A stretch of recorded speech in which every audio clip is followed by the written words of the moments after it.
Hello everyone, welcome to Pushpa's English classes.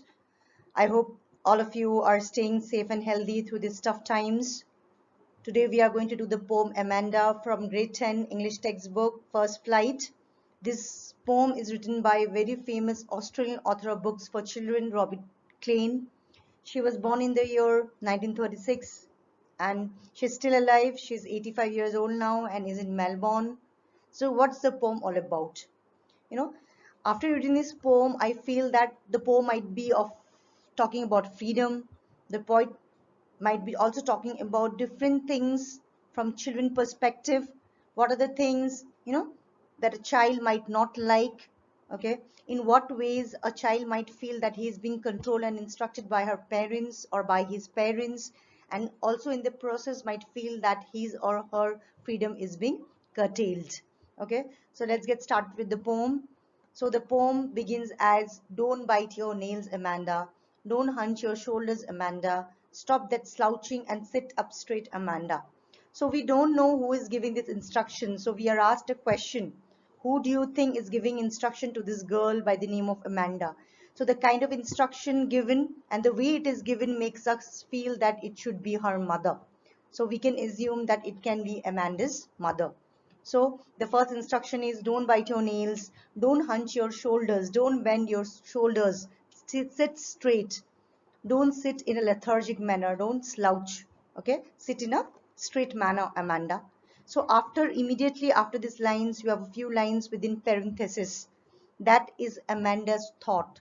The lines, these lines which are in parenthesis reflects Amanda's thoughts. So she imagines that she is in a languid emerald sea. Languid is a relaxed sea. Emerald means green color. And she imagines herself to be a sole inhabitant in that sea, and she wants to be a mermaid. Okay, half human, half fish, moving briskly in that sea.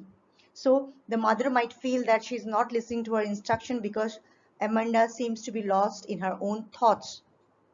The next instruction which comes to her is, did you finish your homework, Amanda? Did you tidy your room, Amanda? I thought I told you to clean your shoes, Amanda. So the kind of instruction given to Amanda makes us feel that she should be, somewhere around 9 to 12 years old. So she's asked whether you have done your homework, whether you have tidied your room, or you have cleaned your shoes. Again, she, starts imagining herself to be an orphan roaming the streets. So she would prefer to be an orphan, enjoying the freedom by making the patterns of her bare feet on the sand, and want to live a peaceful life. So I read out the lines which are within parentheses in the poem. I am an orphan roaming the street. I pattern soft dust with my hushed, silent bare feet.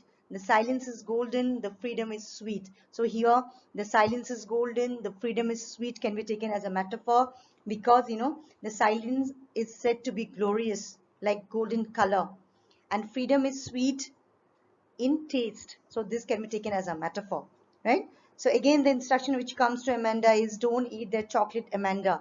Remember your acne, Amanda. So the mother tells her, you remember your acne, so please don't eat chocolates. Will you please look at me when I'm speaking to you, Amanda? The mother feels that maybe Amanda is not looking at her because she seems to be lost in her own thoughts, right? That's what the mother is telling her. Will you please look at me when I'm speaking to you, Amanda? Mother is not happy with the fact that Amanda is not listening to her, because here Amanda is again seen lost in her dreams. She says, I'm Rapunzel, I have not a care. So Rapunzel here is a allusion. Allusion is a poetic device which means just a reference, a passing reference.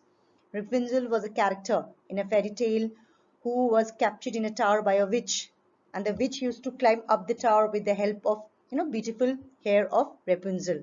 But here Amanda says that she would certainly not let anybody climb the tower, right? So why is that so? So let's try to understand these lines of the poem. So Amanda is seen to be lost, in her own dreams.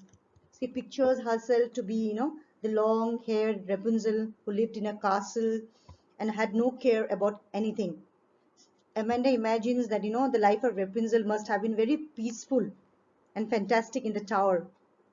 But here Amanda wishes to, evade the fate that was met out to Rapunzel. as she is, unwilling to let her hair down. She doesn't want to be disturbed by anybody. She wants a life, which is away from any other human. She wants a very peaceful and happy life. So she wants to be all by herself, and doesn't want any other companion in her life. So she wants to live as a free and happy person. And in the last lines, we see that stop that sulking at once, Amanda. You are always looking so moody, Amanda. Anything would think that I necked at you, Amanda. So the parent, keeps instructing Amanda on the do's and don'ts, and Amanda is seen to be lost in her own dreams. So the parents, maybe the mother, believes that Amanda is not reacting because she is annoyed, she's sulking. So Amanda's behavior made the parents look bad, and they're worried about the image in society. They're concerned about how society will perceive them if their child always remains in a foul mood. So they want to prove themselves as responsible parents, who can easily manage their child, and what the society expects out of Amanda.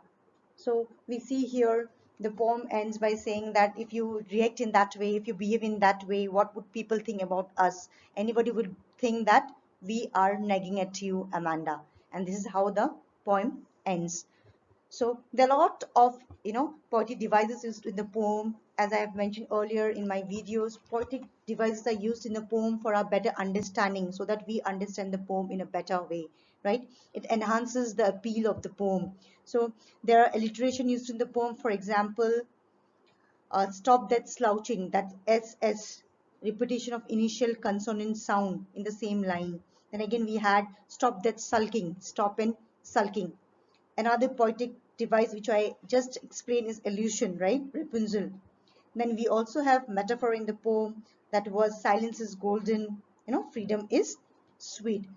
So I hope you have understood the poem. So if you have any doubts, please let me know in the comment section. I would try to answer all your queries. So this is all for today. If you like this video, please do like, share, comment, and subscribe to my channel for more videos. Thank you for watching.